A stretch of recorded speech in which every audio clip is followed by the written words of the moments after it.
ప్రస్తుతం మనం కరీంనగర్ జిల్లా హుజురాబాద్ మండలం సిర్సపల్లి గ్రామంలో ఉండడం జరిగింది. ఇప్పటికి 10 రోజుల నుంచి వర్షాలు పడుతూనే ఉన్నాయి.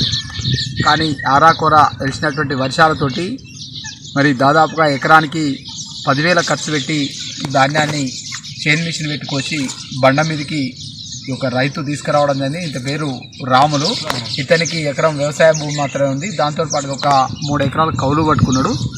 మా గ్రామం లోపల బండ మీద మాకు ఈ భూమి ఉంటుంది. దాని మీద ఆయన ఒక 100 బస్తాల ధాన్యం పైన ఎండబోసాడు. అనుకోకుండా ఈరోజు 2 గంటల వర్షం వచ్చింది.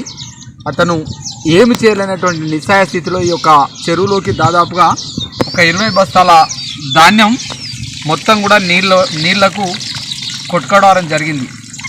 ఈ తెలంగాణ రాష్ట్ర ప్రభుత్వం ఇప్పటికైనా వచ్చి ఇలాంటి ధాన్యం దర్శినటువంటి దానికి కూడా నష్టపరిహారం కట్టియకపోతే రైతు అనేటువంటి వారు కనుమరుగయ్యేటువంటి పరిస్థితి ఉంది. కాబట్టి ఆ దిశగా ఈ యొక్క అధికారులను పంపించి ఇలా కొట్టుకుపోయినటువంటి ధాన్యాన్ని కూడా లెక్కించి తప్పనిసరిగా అతనికి న్యాయం జరిగే విధంగా చేయాలని చెప్పేసి ఇటు తెలంగాణ రాష్ట్ర ప్రభుత్వానికి, కేంద్ర ప్రభుత్వంలో ఉన్నటువంటి మరి ప్రభుత్వానికి కూడా రైతుల తరఫున నేను వినమ్రంగా నమస్కారాలు తెలియజేస్తున్నాను.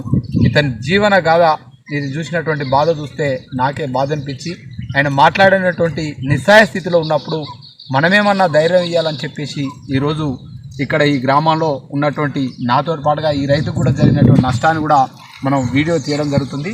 ప్రస్తుతం మనం ఈ చెరువులో ఎంత ధాన్యం ఏందో మీరే చూడండి.